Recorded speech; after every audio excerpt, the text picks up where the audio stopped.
আল্লাহ নবী মেরাজে গেলেন কোথায়? আরশে আজিমে। আরশে আজিম মানে আল্লাহ পাকের কেন্দ্রীয় রাজধানী। কেন্দ্রীয় রাজধানী মানে ওয়াসিআ কুরসিয়ুহু সামাওয়াতি ওয়াল আরদ। আল্লাহ পাক যেখানে যেভাবে তার জন্য সম্ভব সেভাবে বিরাজ করেন, সেই আরশে আজিম, সেখানে নবীকে আল্লাহ নিয়ে গেলেন। আসরা বিআবদিহি লাইলাম মিনাল মসজিদিল হারাম ইলাল মসজিদিল আকসা। মসজিদে হারাম থেকে বাইতুল মাকদাস, এটা হলো ফার্স্ট ট্রানজিট। এখানে গিয়ে বোরাক ল্যান্ড করলো। বোরাক আরবি শব্দ, কোরআনের শব্দ বারকুন। ইয়াকাদুল বারকো ইয়াকতাফু হুয়াল্লাযী ইউরিকুমুল বারকা খাওফাও ওয়া তামা। কোরআনের বিভিন্ন জায়গায় আল্লাহ বারকুন, বা রা দুই নক্তা কাফ, কি বারকুন শব্দের অর্থ বিদ্যুৎ।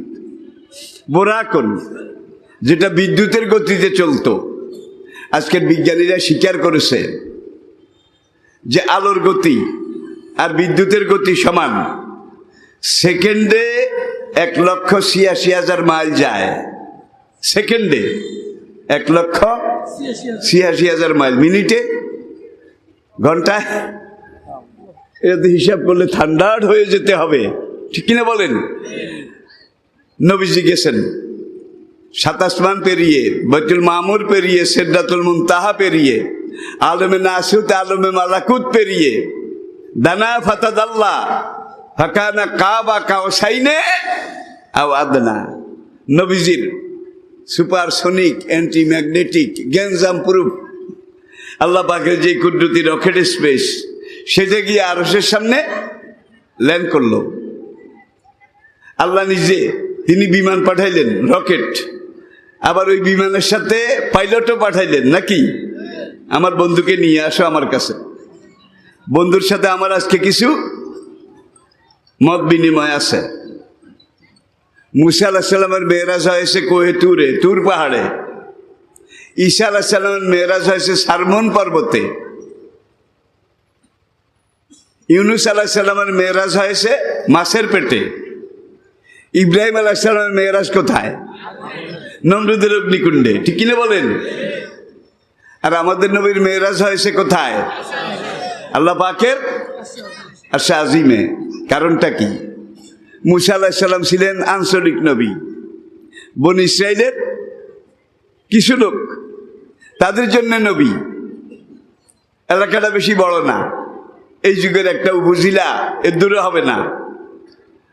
এইটার জন্য আল্লাহ মুসাকে দায়িত্ব দিয়েছেন বনী ইসরাইল, তাদেরকে দাওয়াত দেওয়ার জন্যে। এরপরে ঈসা আলাইহিস সালাম, তার উপরে দায়িত্ব আল্লাহ দিলেন। কালা ঈসা ইবনে মারইয়ামা লিবানি ইসরাঈলা মান আনসারি ইলাল্লাহ। আল্লাহু আকবার। হযরত হুদ আলাইহিস সালাম ছিলেন কওমে আদের নবী, নাকি? হযরত সালেহ আলাইহিস সালাম ছিলেন কওমে সামুদের নবী। লূত আলাইহিস সালাম ছিলেন কওমে লূতের নবী। তাহলে আগের নবীরা এক একটা গোত্রের কাছে এসেছেন, এক একটা কমিউনিটি, একটা ইউনিয়নবাসীর কাছে এসেছেন। ইউনিয়ন, যেই নবী একটু বড়, তিনি ইউনিয়নের চেয়ে বড় কোনো একটা এলাকার জন্য এসেছেন। আর আমাদের নবী কোন এলাকার জন্যে? এলাকা ফাতিনা আছে বাসিরাও, সমস্ত মানব জাতির জন্য। শুধু আরবের জন্যে? Bangladesh, Bharat, America, Britain, France? আমার আল্লাহ হলেন রব্বুল আলামিন, কি? আর এই কোরআন হলো ইন হুয়া ইল্লা যিকরুল লিল, বিশ্ব মানবের উপদেশ, চেতনাবাণী। আর এই কোরআন যার উপরে নাজিল হয়েছিল তার নাম হইল রহমতুল লিল আলামিন। রব্বুল আলামিন, যিকরুল লিল আলামিন, রহমতুল লিল আলামিন। তিনটা জাতীয় না আন্তর্জাতিক? জাতীয় নাকি আন্তর্জাতিক? আল্লাহু আকবার। আর আমার রব হইলেন আলহামদুলিল্লাহ রাব্বিল আলামিন। তাহলে আল্লাহ আরশে মুআল্লায় বসে পুরা দুনিয়া শাসন করে। আমি কি বুঝাইতে পেরেছি? এখন আল্লাহ পুরা দুনিয়ার শাসক, আর শেষ নবী পুরা দুনিয়ার বার্তাবাহক রাসূল। দিনের দায়, দিনের রায়। এখন রাসূলকে মক্কার সবচেয়ে উঁচু পাহাড় যেটা, এটা চূড়ার উপরে উঠাইয়া যদি মেরাজ করাইতো, তাহলে সেখান থেকে নবী নিচের দিকে চাইলে কদ্দূর দেখা যাইতো? কি আরবের কিছু এলাকা এর বাইরে কি দেখা যাইতো? আচ্ছা, আমাদের নবী কি হিমালয়ের এভারেস্ট সবচেয়ে উঁচু যেটা, এখানে দাঁড় করাইয়া যদি মেরাজ করাইতো, কদ্দূর দেখা যাইতো? নেপাল, ভুটান, সিকিম, ভারতও তো দেখা যাইতো না, ঠিক কিনা বলেন? এরপরে আসেন আমাদের নবী, আল্লাহ যেখানে অনন্ত বিশ্ব চরাচর শাসন করেন, আল্লাহ রাব্বুল আলামিন, আর আমাদের রহমতুল্লিল আলামিন। দানা ফাতাদাল্লাহ, আসেন রকেট গিয়ে আরশের সামনে সেখানে ল্যান্ড করলো একদল চৌকস ফেরেশতা। তারা নবীকে, রয়্যাল গেস্টকে, রাজকীয় মেহমানকে গার্ড অব অনার, দেখছেন না? দেখেন নাই? Guard of honour. এখন ফেরেশতারা গার্ড অব অনার দিল, সালামুন আলাইকুম তিবতুম ফাদখুলুহা আত্তাহিয়াতু লিল্লাহি ওয়াস সালাওয়াতু ওয়াত তাইয়্যিবাত। He is the honourable royal guest of almighty Allah, we welcome him. ফেরেশতারা এইভাবে প্রিয় নবীকে গার্ড অব অনার দিলেন। এইবার রব্বুল আলামিন তিনি বললেন, আসসালামু আলাইকা আইয়ুহান নবী। নামাজে আত্মীয়তে প্রত্যেকদিন পড়েন, খেয়াল করেন না বোধ হয়। এইবার আরশের মালিক ফেরেশতারা গার্ড অব অনার দেওয়ার পরে যখন তিনি রফরফ থেকে নামলেন, তখন আরশের মালিক বললেন, আসসালামু আলাইকা আইয়ুহান নবী ওয়া রাহমাতুল্লাহি। আর নবী জবাবে বললেন, আসসালামু আলাইনা ওয়া আলা। সালাম কালাম হয়ে গেল নাকি? হয়ে গেল। এইবার আরশের মালিক তো আরফে উপবিষ্ট আছেন। এবার আরশের মালিক নবীজিকে ডাকেন, তাল এলাইয়া, হে রাজকীয় মেহমান, আপনি আমার কাছে আসুন। তাল আলাইয়া, আপনি আমার কাছে আসুন। নবী আস্তে আস্তে আগায়। দানা ফাতাদাল্লাহ, কোন মুফাসসির বলেছেন জিবরাইল, আর অধিকাংশ মুফাসসির নবীজি স্বয়ং। দানা ফাতাদাল্লাহ, আল্লাহ বলেন আরো কাছে, নবী আরো কাছে গেলেন। আল্লাহ বলেন আরো কাছে, নবী আরো কাছে গেলেন। এরপরে নবী একবারে আরশের সাথে গিয়ে লাগলেন। এইবার আরশের মালিক বললেন, আরো কাছে আসেন। সত্য হইল স্রষ্টা এবং সৃষ্টি, স্রষ্টা আর নবীজি সৃষ্টি, ঠিক কিনা বলেন? খালেক মাখলুক। এখন নবী আরশের সাথে লেগে গেলেন। আরশের মালিক এইবার আরো বলায়, আরো কাছে আসেন, আরো কাছে আসেন। নবী এই তো আইসি, কেন ডেকেছেন বলেন? কি আদেশ করবেন করুন, আমি তো এসে গেছি। এবার আরশের মালিক বললেন, আপনি যদি আমি আল্লাহর কুরসি, আমি আল্লাহর খোদাই সিংহাসন আরশের উপরে না উঠেন, আপনার মেরাজ হবে না। আপনার মেরাজ হবে না। রাজকীয় মেহমান নবীজি বললেন, লেমাজা হোয়াই নট, কেন মেরাজ হবে না? আমি তো এসে গেছি, আমাকে নির্দেশ দেন, কেন ডেকেছেন বলেন, হুকুম করুন। আরশের মালিক এইবার বললেন যে আপনি আরশের উপরে না উঠলে আপনার মেরাজ হবে না। যেই জন্য আপনাকে ডেকেছি সেই উদ্দেশ্য পূর্ণ হবে না। হুজুর বলেন কেন? যত বড় বিশ্ব চরাচরের আমি রব্বুল আলামিন, অত বড় বিশ্ব চরাচরের আপনি রহমতুল্লিল আলামিন। আমার খোদাইর এলাকা যে দূর, আপনার নবুয়তের এলাকাও এর দূর। আল্লাহু আকবার। আমার খোদাইর এলাকা, প্রভুত্বের এলাকা যে দূর, আপনার নবুয়তের এলাকাও নাকি একটু বাদ আছে? রব্বুল আলামিন রহমতুল্লিল, আল্লাহু আকবার। সুতরাং আপনার নবুয়তের এলাকা আপনাকে অবজার্ভ করাইতে হলে, পর্যবেক্ষণ করাইতে হলে আপনাকে এই আল্লাহর সিংহাসনের উপরে উঠতে হবে। তাহলে আপনাকে পুরো দুনিয়া দেখানো, আপনার কর্মক্ষেত্রের এলাকা দেখানো যাবে না। এই জন্য আমাদের নবীর মেরাজ কোথায় হয়েছে? দেখ, মেরাজ শেষ, নবীজি ফিরে আসলেন। ফিরে আসার সময় বেহেশতে গেছেন, দোজখে গেছেন নাকি যান নাই? জিবরাইল নিয়ে গেছে গাইড হিসাবে, গাইড। জি ইয়া রাসূলুল্লাহ, এটা জান্নাতুল খুলদ, এটা জান্নাতুল মাওয়া, এটা জান্নাতুল নাঈম, এটা জান্নাতুল ফেরদাউস। এই যে দেখেন এরা কি সুখে আছে, এরা দুনিয়াতে আল্লাহর দিন মেনেছে, আল্লাহ মেনেছে, আল্লাহ নবী পাঠানো নবী মেনেছে, এরা বেহেশতে এত সুষম সৌন্দর্যের মধ্যে আছে। আর ওই দেখেন বাম দিকে দোজক, জাহান্নামে জ্বলন্ত আগুন সমুদ্রে চিৎকার করছে, পানি দাও, খানা দাও, পানি দাও, খানা দাও, জ্বলে গেলাম, পুড়ে গেলাম, মরে গেলাম। তখন বিভিন্ন পর্যায়ের জাহান্নামী তাদেরকে দেখাইলো যে একদল মানুষ একটা দিঘির মতো, সেই দিঘির পানিগুলো আসলে আগুন, পানিগুলো আসলে আগুন, আগুনের মতো উত্তপ্ত। কিছু লোক এর মধ্যে সাঁতার দেয়। পাড়ে কিছু মানুষ বড় বড় পাথর নিয়ে এইভাবে খাড়াই রয়েছে।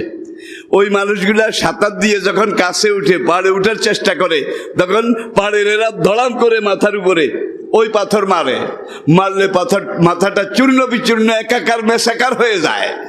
আল্লাহর হুকুমে আবার মাথাটা গোটা হইলে এই পার দিয়ে উঠা যাবে না, পাথর মারে, ওই পারে যাইয়া উঠ, ওই পারে গেলেও মারে, এই পারে গেলেও মারে, এই পারে গেলেও মারে।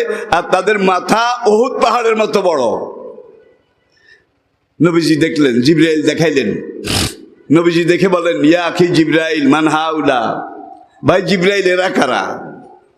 একটা মাথা মসজিদের গম্বুজের মতো, উহুদ পাহাড়ের মতো। আর তাদেরকে এইভাবে বারবার মাথা চূর্ণ করে পাথর মেরে মেরে, এরা কারা? জিবরাইল বললেন, এরা আপনার উম্মতের 9টা মাতবার, 9টা সালিশদার। বোঝেন নাই বোধহয়? সালিশ করতে যায়, গিয়ে বাদী বিবাদী এই দুজনের সালিশ করবে। তো এখন যার পক্ষে রায় দেবে তার সাথে একান্তে একটু কথা কয়, আমি কিন্তু সালিশের মধ্যে বইলে তোরে হেদাইম, গাইলাইম, তোরে চিল্লাইম, তুই কিছু মনে করিস না, এরপরে আমি তোর পক্ষে রায় দিয়ম। তাইলে অন্য মানুষেরা করবে, সালিশ সাহেব তো আসলে লিগের বিরুদ্ধে আসিল, যেই হেদাইছে, যেই বকন বকছে, এখন তার পক্ষে রায় দিছে, দেখছেন। এরপরে আবার আরেকজনরে কয় তুই ইয়া কর, আমারে 50,000 টাকা দে, 20,000 টাকা দে। মাদ্রাস সাহেব দিলে কি হবে? আমি রায় দিয়ম, তুই মানিস না, আমি রায় দেব, তুই মানিস না। এরকম সালিশ বোধ নাই, জোরে কর। আর সালিশ করতে যায় সিগারেট ধরায়, জর্দা হাদা ফাতা বেশি দিয়ে পান খায়, বারবার মুখে চুন লাগে আর চুন খায়। এরপরে সালিশ করতে যায় কাঁচা বোড় কয়, কাঁচা বোড় নাই বোধ হয় ভাই রে ভাই, কি বোড় কয়? ওই যা খাসামা ফাজারা, কার সাথে মতের বিরোধিতা হলে কাঁচা বোড় কয়। ফাকানা মুনাফিকান খালেসান, নবী বলেন সে খালেস মুনাফিক, তার মুনাফিকের মধ্যে কোনো ভেজাল। ভাই আমাদের আমলে দেখছি অনেক জায়গায় মসজিদে এলাকার বুড়া মুরব্বীরা বসতো, আবার কোনো জায়গায় মসজিদের সামনে পাশে একটা টিনের ঘর থাকতো, তক্তার পাড়াতন। নামাজের পরে এলাকার মুরব্বীরা সেখানে বসে সালিশ করতেন। আপনারা দেখছেন কিনা জানি না, বুড়ারা দেখছে, কি সুন্দর সালিশ হইতো, কোনো টানা হিসা পক্ষপাতিত্ব ছিল না। আর আজকাল সালিশে বুড়ারা নাই, বুড়াকে জাগাও নাই, সালিশ করে কারা?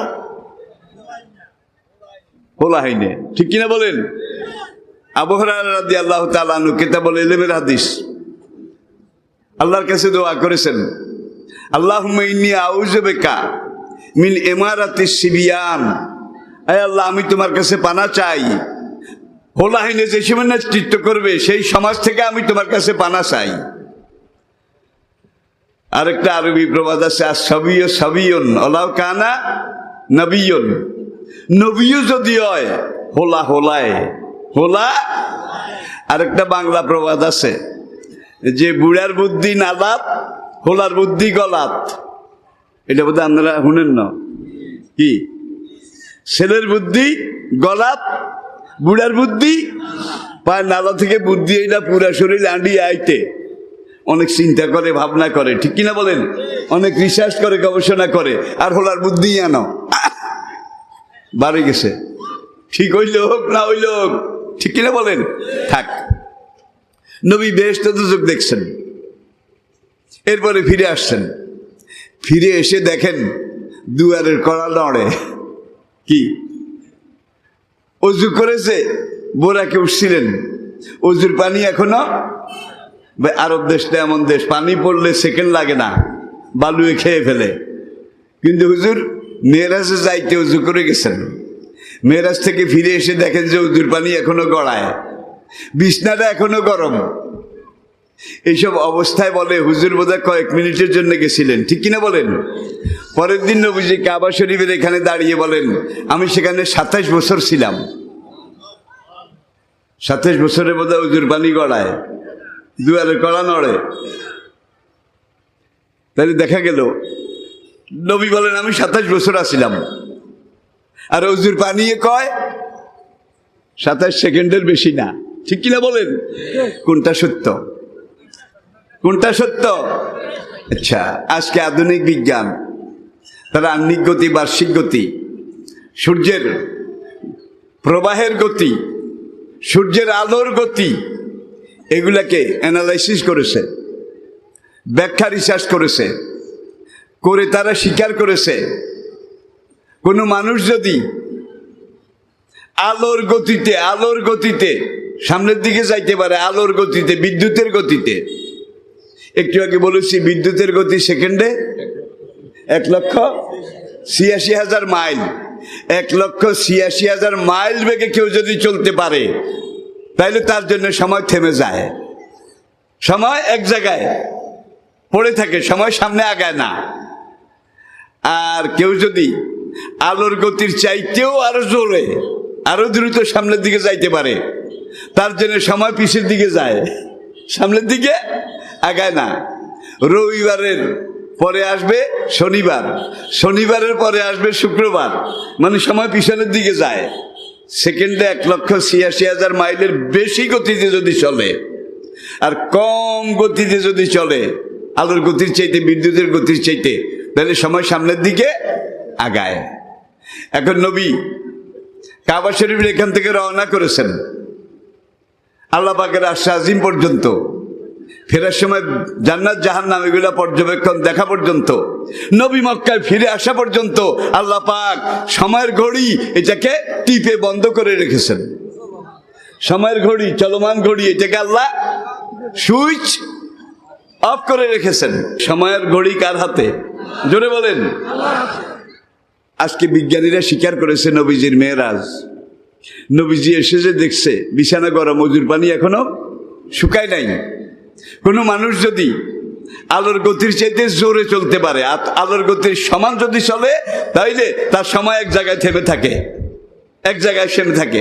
100 বছর ঘুরলেও তার হায়াতও বাড়বে না, সময়ও বাড়বে না, হালুয়া রুটিও ঠান্ডা হবে না, ঠিক কিনা বলেন?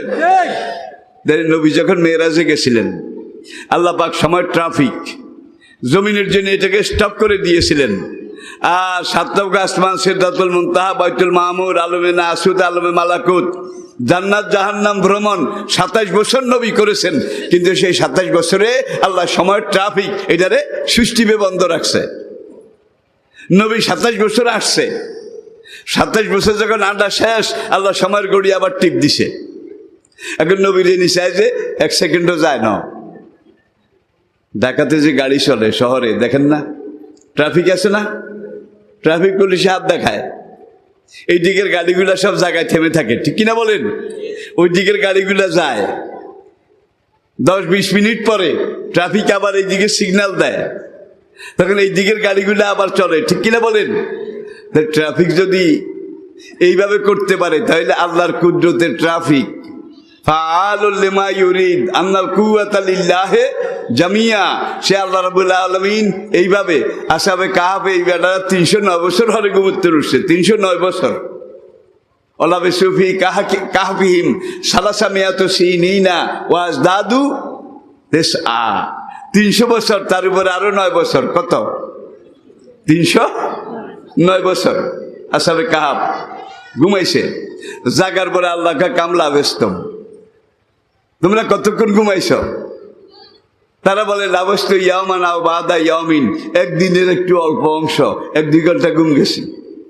আল্লাহ কানা ওয়ালাকিন লাবিসু ফি কাহফিহিম সালাসু মিয়াতি সিনিনা ওয়াজদাদু 9, তোমরা এক ঘুমে পাহাড়ের গুহার মধ্যে 309 বছর আসিলা। ভাই কোরআন বলে ওয়াকুলুনা সালাসাতুন, আল্লাহ কয় কেউ কেউ বলে আসহাবে কাহফের যুবক 3 জন, রাবিউহুম কালবুহুম, কুত্তা সহ 4 জন। কুত্তার কথা আইলো না? কুত্তার কথা আসে তো। এই যুবকদের যিনি লিডার ছিলেন ইয়ামলি খান একটা কুকুর পালতো, কুকুর, শিকারী কুকুর। হাদিসে কিতাব সাইদা জবাই, কুত্তা নাপাক। কোন জায়গায় কুত্তার লালা যদি লাগে, নবী বলছেন 7 বার পানি দিয়ে ধো, শেষবার মাটি দিয়া কসলাইয়া ধো। আজকে কাউকে পাগলা কুত্তা যদি কামড়ায়, জলাতঙ্ক রোগ হয় না? জলাতঙ্ক রোগ হওয়ার আগে তাদেরকে একটা ভ্যাকসিন দেয়, নাবির সেরুকিনের দিয়ে একটা ভ্যাকসিন। রাবেতা আলম ইসলামের এক ডাক্তার, কক্সবাজার, দোয়া পালং রাবেতা হাসপাতালে। আমি বললাম, ভাই কুত্তার ভ্যাকসিন যে দেন, এই জিনিসটার আসলে মূল জিনিস কি? হুজুর আর কিছু নাই, মাটির মধ্যে যে 19টা উপাদান আছে, মাটির মধ্যে এই কুত্তার ভ্যাকসিনের মধ্যে 19টা উপাদান আছে মাটির। এটা আপনারা কেমনে এই ওষুধ ডাক্তাররা বানাইলো? নবী যে 1500 বছর আগে বলেছেন, কুত্তা যদি কোনো পাতিলে বাড়িতে হাঁড়িতে মুখ দেয়, তাহলে এইটারে 6 বার পানি দিয়ে ধো, শেষবার কাদা মাটি দিয়ে ভালো করে কসলাইয়া ধো, তাহলে কুত্তার মুখের যে লালা বিষ জারম পড়েছে, এটা ওই মাটিতে নষ্ট করে দেবে। 1500 বছর আগে নবী বলেছেন, আর আজকে সেটা কাজে লাগতেছে। ডিএনএ আবিষ্কার হয়েছে। ডিএনএর আগে আসছিল ব্লাড টেস্ট, রক্ত পরীক্ষা, বংশ নিয়ন্ত্রণের জন্যে। সেটা 100% নির্ভরযোগ্য ছিল না। এখন ডিএনএ আসছে, ডিএনএটা 100% নির্ভরযোগ্য। বাংলাদেশের একজন মানুষ, ভারতের একজন, মধ্যপ্রাচ্যের একজন, ল্যাটিন আমেরিকার একজন, কানাডার একজন, দুনিয়ার বিভিন্ন জায়গায়, লুইস সাগরের পশ্চিম পাড়ে সাহারার একজন কালা, যত মানুষের ডিএনএ আজ পর্যন্ত পরীক্ষা করেছে, যত মানুষের, কালা হোক, সুন্দর হোক, মুসলমান হোক, বেঈমান হোক, কাফের হোক, যত মানুষের ডিএনএ পরীক্ষা করেছে, দেখা গেছে অমুক যার ডিএনএ, তার বাবা অমুক, তার বাবা অমুক, তার বাবা অমুক, তার বাবা অমুক, তার বাবা অমুক, এইভাবে এই লোকটার ডিএনএ আদমে গিয়ে মিলে গেছে। আদমে গিয়ে আজকে ডিএনএ বংশ নিরূপণের জন্যে যে ডিএনএ পরীক্ষা টেস্ট করা হয়, যত মানুষের টেস্ট করা হয়েছে, প্রত্যেক মানুষের ডিএনএ আদমে গিয়ে মিলেছে। আর আমাদের দেশের এই 1-2 পাগল, উল্টা পাগল, তাকে ডিএনএ বান্দরের মধ্যে যাই মিলছে। ঠিক? আল্লাহ আমাদেরকে বোঝার তৌফিক দান করুন। সবাই আত্মায়াতের কায়দায় বসুন। কেউ কি আমার উপরে রাগ করেছেন? এই মাদ্রাসার উসিলায় বছরের অন্তত একটা মাহফিল পান্ত। আমার আগে যে 2 জন ওয়াজ করেছেন, একজন তো একদিকে মাওলানা যে বাঘা মাওলানা, বাঘা, আবার ডক্টর BM মফিজুর রহমান সাহেব।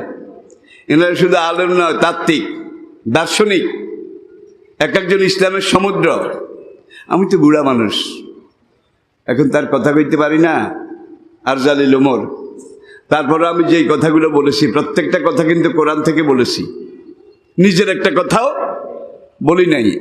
এবং এক আয়াতের ব্যাখ্যা আরেক আয়াত, এক আয়াতের ব্যাখ্যা আরেক আয়াত, এটা হলো কোরআনের বৈশিষ্ট্য।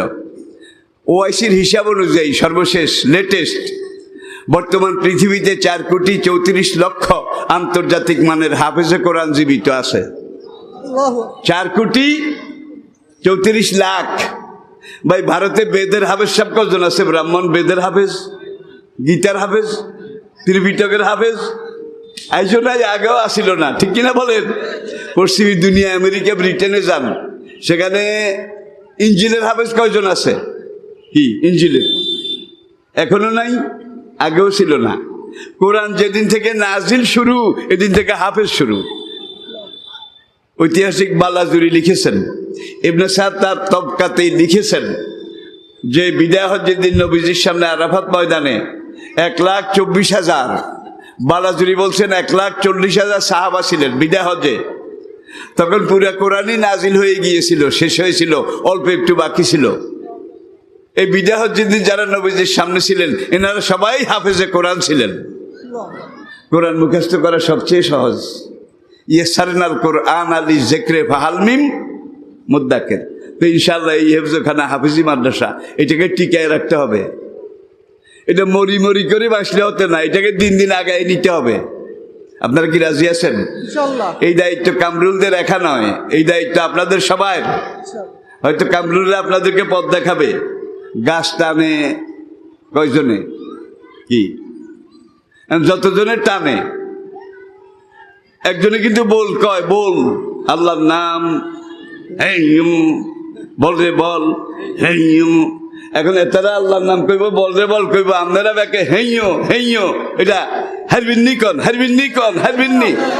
আর হেইও যদি না কন, হেতারা হারা জীবন টাইনলেও গাছ লড়তো না। বাঙ্গাইলা মশলা কইলাম আর কি। সুতরাং ইনশাল্লাহ তারাও আছে, সিংহভাগ তারা দায়িত্ব নিচ্ছে আলহামদুলিল্লাহ। তোলা দুধে হোলাম আসে না। আপনি যদি হইসা না দেন, তাহলে এই মাদ্রাসাতে আপনার কোনো দরদ মায়া সৃষ্টি হবে না। পয়সার মায়া বড় জিনিস। মাদ্রাসার কোনো দুর্বিভাগ অসুবিধা দেখলে আপনি মনে করেন এটার মধ্যে আর হইসা হতো আছে, আর বাবার হইসা হতো আছে, এটা নষ্ট হইতে দিতাম না, সাই কি হয়েছে, ঠিক কিনা বলেন? এটা সাইকোলজি।